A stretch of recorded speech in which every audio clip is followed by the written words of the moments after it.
रब्बी लग्या मेरी कबर कोलों मैनू जै कीता बर्बादे।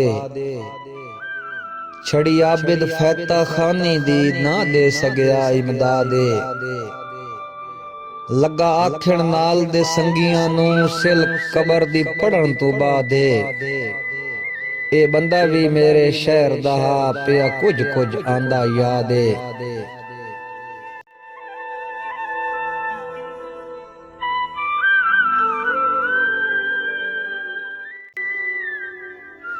तेरी अखी ते चरबी बख्तां दी तैनू उठ भी छोटा दिसदा है।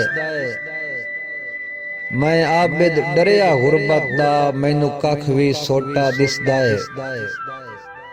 ते हर मुखलिस लगदा कसम खुदा दी दिल जान दा टोटा दिसदा है।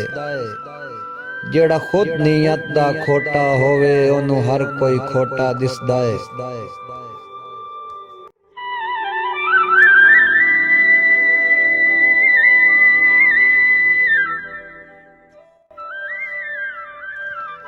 फिरौन वक़्त दा शहर पिनाए असां वसदी कदड़ जगीरां।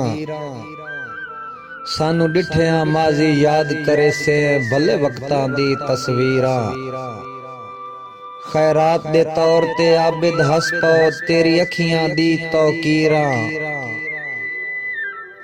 बुक पिनी होई कणक दी वापस लै लै भला असा कोई आम फकीरां।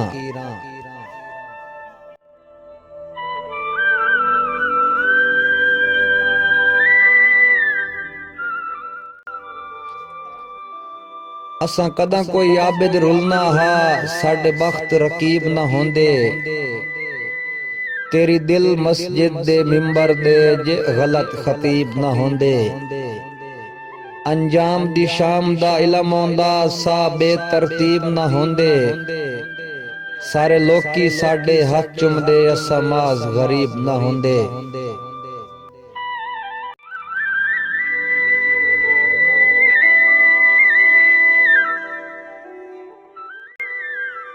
मेरे सामने रो नहीं शाला कदी ना रोवे ना खस्ता हाल बनाए कर। पलकां तू लैके दामन तक ना हंजू नू सफर कराए कर।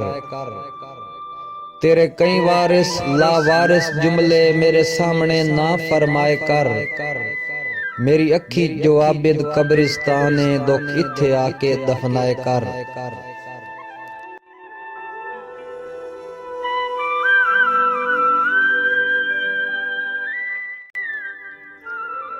तेरी संगत दी तस मजबूर चकीता तेरे जज्बियां दे दरिया मुक गए।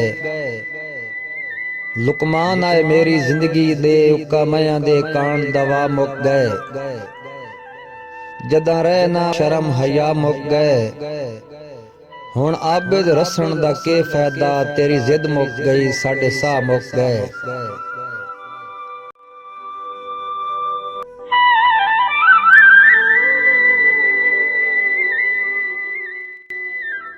पाबंदियां दी इस जेल दे विच उच्चा साह भी भरन दी तोई नहीं। मेरा मोहसन अपने कदमां ते झट सिर भी धरन दी तोई नहीं। मेरा फड़कण ना हाई परां दा मातम ओ भी रज के करन दी तोई नहीं। असा मुड़ कोई आबिद आवना हा सानू बाइयां च मरण दी तोई नहीं।